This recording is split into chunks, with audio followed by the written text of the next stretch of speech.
मंडळी, इतकी मोठी गरुड झेप माझ्यानी होईल असे मला कधीच वाटले नव्हते, पण हे सर्व शक्य झाले माझ्या शाळेतल्या बाई सौ केळकर यांच्या आमच्यावरती झालेल्या संस्कारामुळे। दिवस होता शुभारंभाचा स्वातंत्र्यवीर सामाजिक संस्थेच्या अंबरनाथ शहर शाखेच्या उद्घाटनाचा। सर्वप्रथम अंबरनाथचे प्राचीन शिवमंदिर येथे आम्ही दर्शन घेतले। या प्रसंगी डॉक्टर शुभाताई साठे आजच्या कार्यक्रमाच्या प्रमुख व्याख्यात्या आणि त्यांच्या परिवारातील काही सदस्य यांच्यासवे आम्ही शिवमंदिराचे पहिल्यांदा दर्शन घेतले। हा शुभारंभाचा सोहळा होणार होता हेरंब मंदिर अंबरनाथ पूर्व येथे। सर्व प्रमुख पाहुण्यांचे औक्षण केले। अत्यंत आनंदाने त्यांचे स्वागत केले। संस्थेचे संस्थापक श्री श्रीनिवास विजय कुलकर्णी आणि सावरकरांचे नातू श्री सात्यकी अशोक सावरकर तसेच डॉक्टर शुभाताई साठे यांना सुद्धा या पवित्र हेरंब विनायकाच्या मंदिरात आल्यानंतर अतिशय उत्साहाचे वातावरण वाटले। हेरंब सेवा समितीच्या विश्वस्त पूजाताई जाधव आणि स्मिताताई यांनी सुद्धा अतिशय मोलाचे सहकार्य आणि मार्गदर्शन सुद्धा केले मला या संपूर्ण प्रवासामध्ये। या पूर्ण कार्यक्रमाचे व्हिडिओ शूटिंग झालेले आहे, जे स्वातंत्र्यवीर सामाजिक संस्था या यूट्यूब चॅनलवरती आपल्याला लवकरच मिळणार आहे। आणि आता आपण या व्हिडिओमध्ये जे शूटिंग बघत आहोत ती माझी सखी सौ योगिनी फडके सोमण यांनी केलेले आहे, त्यामुळे मी त्यांना मनपूर्वक धन्यवाद देते या व्हिडिओच्या माध्यमातून। या कार्यक्रमाची संपूर्ण सूत्रसंचालनाची जबाबदारी माझ्यावर होती, त्यामुळे एकाच वेळी अत्युच्च कोटीचा आनंद आणि त्यानंतर पोटात गोळा येणे हे काय असते ते मी नक्कीच अनुभवले। चला आता यापुढे या कार्यक्रमामध्ये काय काय घडले ते आपण सविस्तरपणे ऐकूया। त्यामुळे संस्थेची उद्दिष्ट महत्त्वाची आहेत। या उद्दिष्ट काय आणि त्याप्रमाणे संस्था कशी चालली हे तुम्हाला माहीत पाहिजे। त्यासाठी आज मी तुम्हाला सर्वप्रथम उद्दिष्ट वाचून दाखवतो आणि त्यानंतर या संस्थेने कशा प्रकारे कार्य केले हे तुम्हाला। पहिलं उद्दिष्ट म्हणजे स्वातंत्र्यवीर सावरकरांच्या विचारांचा प्रचार आणि प्रसार, हे प्रथम उद्दिष्ट। आता हे उद्दिष्ट साध्य करताना स्वातंत्र्यवीर सामाजिक संस्थेतर्फे जेव्हा म्हणजे अजून संस्थेची स्थापना झाली नव्हती, संस्थेची स्थापना झाली 2020ला विजयादशमीला, साधारणतः मला वाटतं सप्टेंबर ऑक्टोबर महिना असेल तेव्हा। पण त्याच्या आधीपासून म्हणजे 2020 जानेवारीपासून म्हणजे मी यांनी सांगितलं आता विदुलाजींनी सांगितलं की मी वैयक्तिकरित्या काम करायचो, सावरकरांच्या विचारांचा मला करायचं होता प्रचार, ते करायचो। मग तेव्हा 2020 साली न समजलेले सावरकर ही दिनदर्शिका आपण पहिल्यांदा प्रकाशित केली। म्हणजे सावरकरांचे जे विचार आहेत ते अगदी सहज आणि सोप्या भाषेत सर्वांसमोर पोचावे म्हणून साधारणतः 1 ते 1.5 हजार घरांमध्ये ती दिनदर्शिका पोचवली। आणि त्यानंतर लॉकडाऊन आलं, टाळेबंदी आली। टाळेबंदीमध्ये पण आपण आता म्हणजे असं तेव्हा निश्चय केला होता दिनदर्शिका जेव्हा वितरण सुरू झालं की आता आपण संस्था एक स्वरूपात एक करू। पण टाळेबंदी आल्यावर असं वाटलं तर काम बंद पडलं, पण नाही, उलट तेव्हा आपण जास्त काम केलं। आणि टाळेबंदीमध्ये बऱ्याच जणांच्या नोकऱ्या गेल्या, बऱ्याच जणांचे व्यवसाय ठप्प झाले। या सर्वांना आपण टाळेबंदी उठेपर्यंत सलग 2 वर्ष 2 ते 4 लाखाचा किराणा घरोघरी पोहोचवला, पूर्णपणे घरोघरी पोहोचवला। कारण बऱ्याच लोकांना आर्थिक साधनच नव्हतं। मग अशाच आपण सावरकरांचं नाव घेतो तर सामाजिक कार्य व्हायलाच पाहिजे। मग आपण ती पहिला काम केलं आणि तेव्हा खऱ्या अर्थाने आपल्या संस्थेला एक कलाटणी मिळाली आणि सगळ्यांचं मत पडलं की असं वैयक्तिकरित्या काम न करता कुठंतरी संस्थेचं स्वरूप द्या, जेणेकरून हे काम अजून वाढेल। जे एक माणूस जर 20% काम करत असेल तर संघटन असेल आणि संघटना असेल तर जवळपास 80% काम होतं। मग विजयादशमीच्या दिवशी स्वातंत्र्यवीर सामाजिक संस्थेची स्थापना झाली। त्याचबरोबर आपण पहिलं उद्दिष्ट साध्य करण्यासाठी दिनदर्शिकेबरोबर दुसऱ्या वर्षी दिनदर्शिका केली आक्षेपवास्तव, म्हणजे असं सावरकरांवर जे विनाकारण आरोप होतात, लोक काही व्हॉट्सअपवरती फिरवतात, त्यांच्यावर आरोप करतात, त्याचं खंडन करणारं पुस्तक आहे आक्षेपवास्तव अक्षयजोगांचं। त्याच्यावर आधारित दिनदर्शिका काढली आक्षेप आणि वास्तव, ती जवळपास 5000 घरात आपण पोहोचवली। त्यानंतर सावरकरांचं साहित्य, आता तुम्ही जर बाहेर पुस्तकं बघा, सगळे संदर्भ असलेले सावरकरांनी लिहिलेले किंवा सावरकरांवरती लिहिलेले असे सगळे पुस्तक आहेत। त्या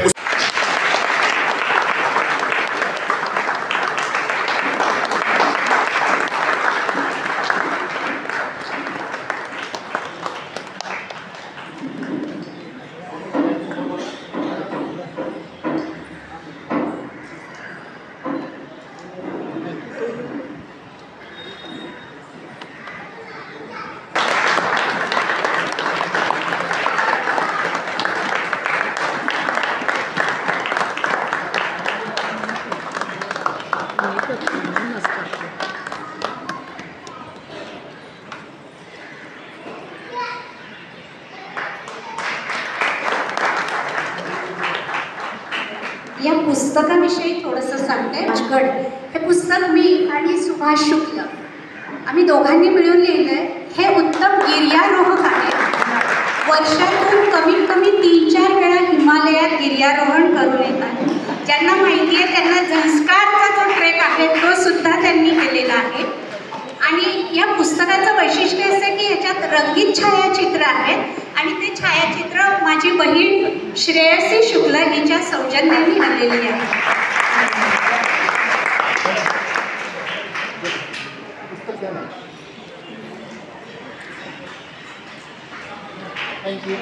सात्यकी अशोक सावरकर यांचे आगमन झालेले आहे. त्यांचे शिक्षण BCom असून पुण्यात वेरिटास येथे ते कार्यरत आहेत. सध्या सावरकर स्मृती प्रतिष्ठानच्या कार्यवाहूपदी तर पुणे नगर हिंदू सभेच्या कोषाध्यक्षपदी कार्य सुरू आहे. राष्ट्रवादी विचारांचा प्रसार करण्यासाठी मृत्युंजय प्रकाशन ही संस्था त्यांनी स्थापन केलेली आहे. त्यांची प्रकाशित काही पुस्तके अक्षय जोग लिखित स्वातंत्र्यवीर सावरकर आक्षेप आणि वास्तव, त्यानंतर अपर्णा चौथे लिखित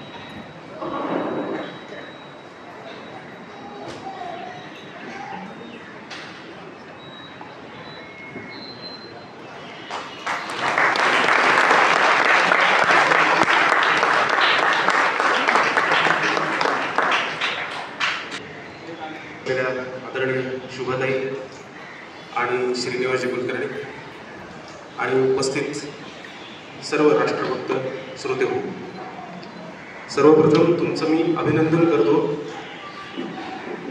कालची जी घटना आहे अविस्मरणीय घटना आहे.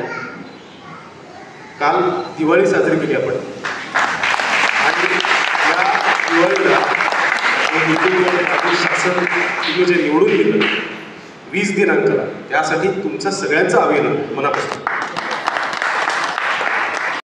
आणि त्या दृष्टीने मतदान केलं. आज आपण क्रांती ज्वाला या दिनदर्शिकेचं प्रकाशन केलं, विमोचन केलं. दरवर्षी एक विषय घेऊन स्वातंत्र्य सामाजिक संस्था या दिनदर्शिका प्रकाशित करते, घराघरात पोहोचवते. स्वातंत्र्य सावरकरांचे अनेक पैलू उलगडतात. माझ्या अभ्यासाचा पैलू सावरकरांचे हिंदुत्व आहे, त्यांची सामाजिक क्रांती आहे. पण या निमित्ताने क्रांती ज्वालाच्या निमित्ताने थोडंसं त्यांनी जी काही क्रांती केली अभिनव भारताच्या माध्यमातून त्याविषयी मला वाटलं. डॉक्टर शुभाताई साठे यांचे शिक्षण MA BEd PhD नागपूर आणि तिथेच त्या 15 वर्षापासून मराठीचे अध्यापन सुद्धा करत आहेत. त्यानंतर अनेक पारितोषिके त्यांना प्राप्त झालेली आहेत. त्यापैकी महत्त्वाचे असे काहींचा मी उल्लेख करते आहे. पुणे विद्यापीठाचे सुवर्णपदक प्राप्त.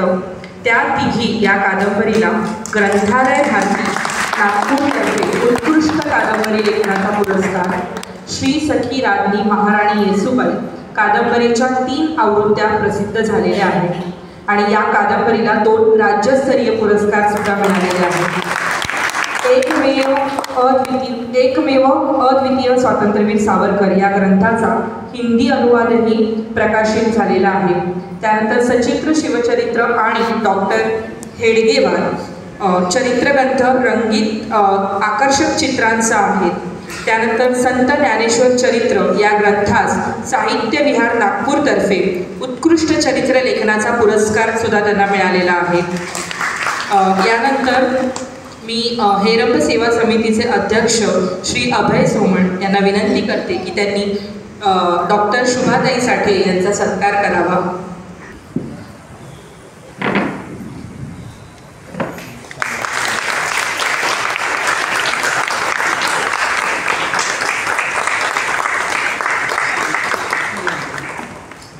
हे जे संस्थेचे जे बॅनर शुभारंभ आज या ठिकाणी होत आहे.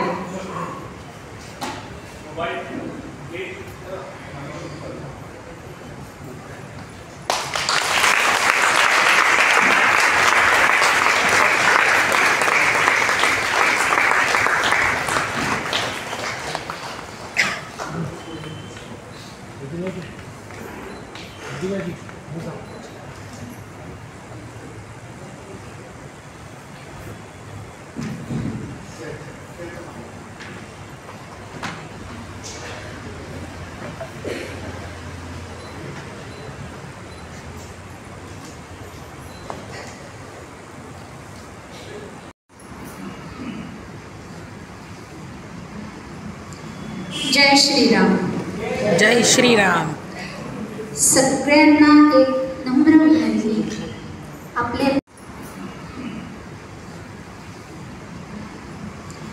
जय श्रीराम. जय श्रीराम. सगळ्यांना एक नम्र विनंती. आपले शुभाताईंच्या व्याख्यानानंतर इथे हेरंब विनायकाची गणरायाची आरती संपन्न झाली. इथे बाहेर बरीच पुस्तके विकण्यासाठी ठेवलेली होती आणि या पुस्तकांना भरभरून असा प्रतिसाद मिळाला. जवळजवळ 150 पुस्तके विकली गेली आणि अजूनही मागणी येत होती आणि दिनदर्शिकासुद्धा इथे 115पर्यंत विक्री झाल्या. त्यामुळे इथे सावरकर प्रेमी हे खूप आहेत असे आढळून आले आणि हे सर्व सावरकर प्रेमी मला पुढच्या प्रवासात नक्कीच साथ देतील अशी गणरायाचरणी मी प्रार्थना केली. खरे सावरकर प्रेमी हा नक्कीच व्हिडिओ लाईक, शेअर आणि कमेंट करतील आणि इतर अनेक सावरकर प्रेमींपर्यंत हा व्हिडिओ पोहोचवतील आणि अंबरनाथमधील जास्तीत जास्त सावरकर प्रेमींनी मला सहकार्य करावे हीच मी त्यांना विनंती करते. व्हिडिओ पाहिल्याबद्दल मनपूर्वक धन्यवाद.